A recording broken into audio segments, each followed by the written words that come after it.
What's the matter? I've got a tummy ache. Is that why you're still in bed?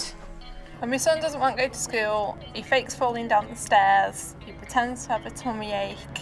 I've had my child putting her head by the radiator, so she's hot, so she's got a temperature. I've had one of my children going on the internet to get the symptoms of swine flu. There could be lots of things happening in school, and if there's a reason for why they don't want to go to school, then we need to find that out. If you have any concerns about your child's health, always best to go to your GP and address your concerns. Amari, 6 years of age. He started to express concerns about going to school. He said that he was a bit worried about going to school and also often complained about having a tummy ache and often a headache as well.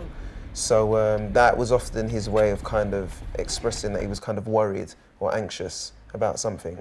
If you've gone to your doctor and your doctor has said everything's fine, there's nothing to worry about, then what you need to do is probably look at the reasons why your child has pretended to be ill.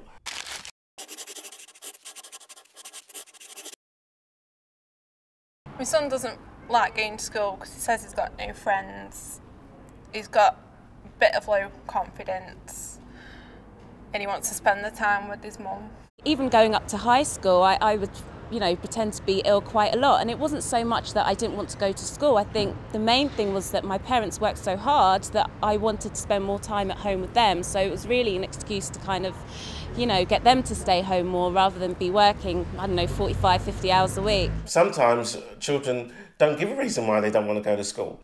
This is called school refusing, and it might happen after a long holiday, a 6-week summer holiday. It might even happen after the weekend. It could be that there's bullying, or it could be that they don't like to do games.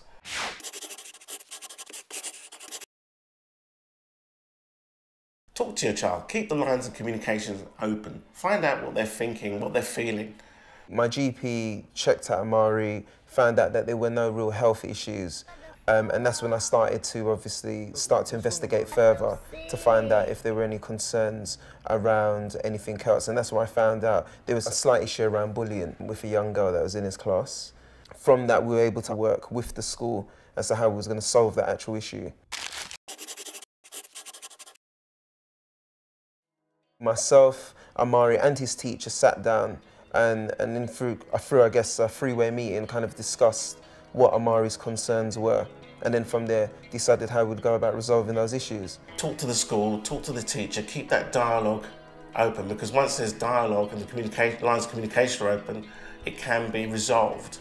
Being a parent, I think it's important to kind of establish some kind of a dialogue with your children to find out how they're feeling, what's happening, if there may be some kind of anxiety that they're worried about. Because I think for Amari being quite young, it's quite difficult for him to articulate or express and say, oh, Dad, I'm worried about this, Dad, I'm sad about that. For him, it's pretty much, it manifests itself in the form of a tummy ache or a headache.